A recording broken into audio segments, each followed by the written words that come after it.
no parágrafo 4º do artigo 153 da Constituição Federal. E através dele você vai perceber que o ITR está, de certa forma, marginalizado pela União, mas que tem um relevo extremamente interessante para os municípios. Para entender porquê dessas minhas colocações, vamos fazer a leitura de cada uma das disposições.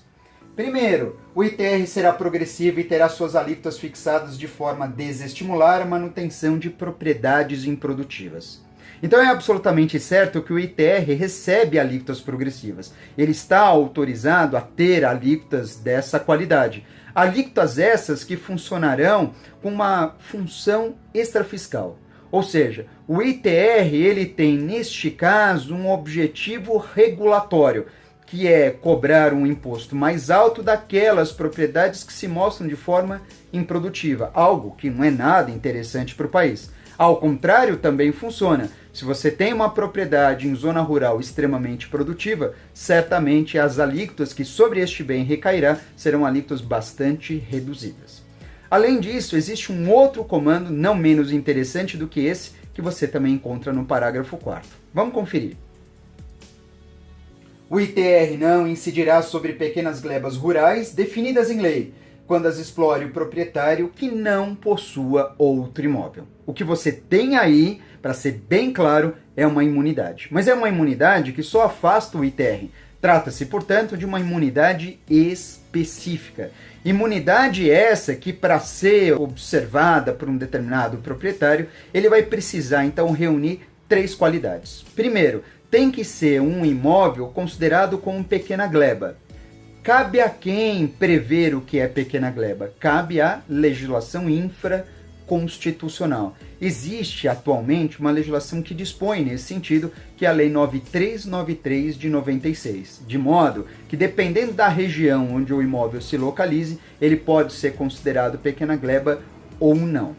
Além disso, é preciso que este proprietário explore o imóvel, portanto, não pode ser um imóvel por esse proprietário abandonado. O proprietário deve explorar esse imóvel. E, além disso, este mesmo proprietário não pode possuir nenhum outro imóvel, seja em zona urbana, seja em zona rural. Ao reunir todas essas qualidades, uma coisa é certa, ele poderá gozar dessa imunidade discriminada na Constituição. E, por fim, nós temos mais um apontamento de absoluto interesse para todos nós, que você encontra no 3º inciso desse mesmo parágrafo. O ITR será fiscalizado e cobrado pelos municípios que assim optarem na forma da lei, desde que não implique redução do imposto ou qualquer outra forma de renúncia fiscal. O que você passa a observar é sobre a possibilidade da administração do ITR ser transferida aos municípios. Só que neste caso, trata-se de uma situação opcional. Os municípios não são obrigados a administrar o ITR, uma vez que esse imposto é de competência da União.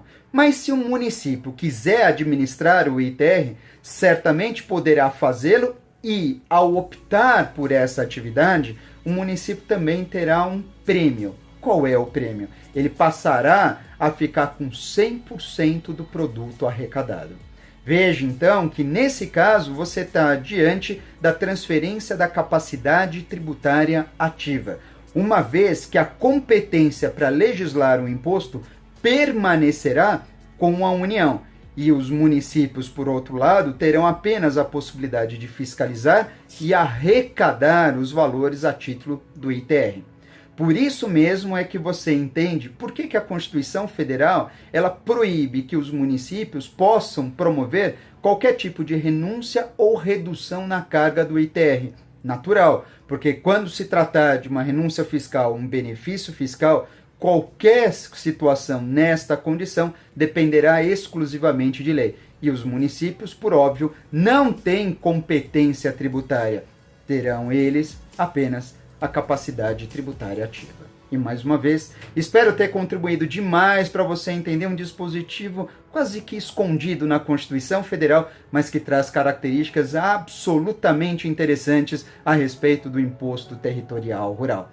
Não deixe de se inscrever no canal, continue curtindo e mande sempre as suas sugestões. Estarei esperando pelos novos temas para os nossos próximos programas do Tributário na Lata. A gente se vê. Até mais.